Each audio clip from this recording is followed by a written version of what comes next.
Hi guys, we are going to start our work for today.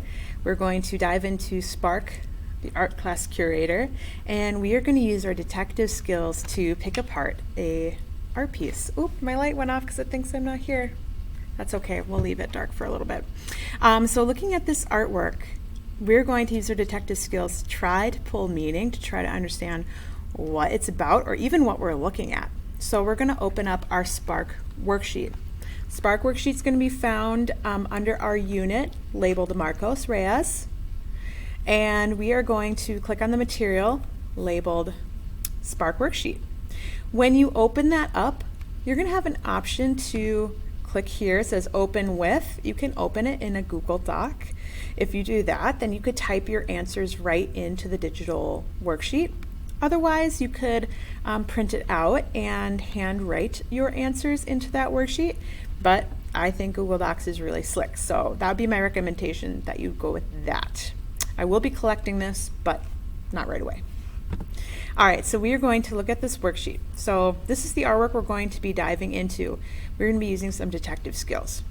We're only going to do the first part of this worksheet, and then we're going to learn about the artwork, and then we're going to complete the worksheet. So let's do our first part first. Okay, so you need to study the artwork with your eyes. What can you see?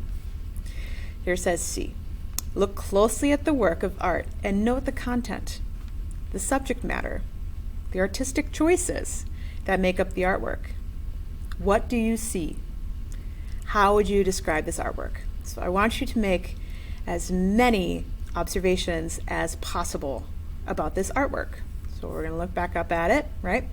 And I want you to notice color. What is this that we're even looking at? Note any details that you can. I really want you to be like a detective at a crime scene, and you're trying to pick up any and every detail, and everything is important. So try to note as many details that you see in this section. The next step that you're going to do before we pause is perceive. So you're going to dive a little bit deeper.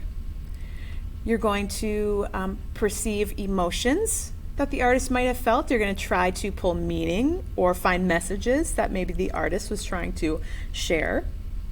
So you're really going to do some guessing as far as, what does this mean? What is this about? So some questions you could answer are, what emotions do you feel when looking at this artwork? Those emotions might help us understand the meaning. How do you think the artist felt when they were creating this artwork? So your first job here, spend the next 5 to 10 minutes seeing and perceiving. I'm going to have you pause after that. We're going to learn about the artwork in a PowerPoint presentation, and then we're going to finish this worksheet. I'll leave you there.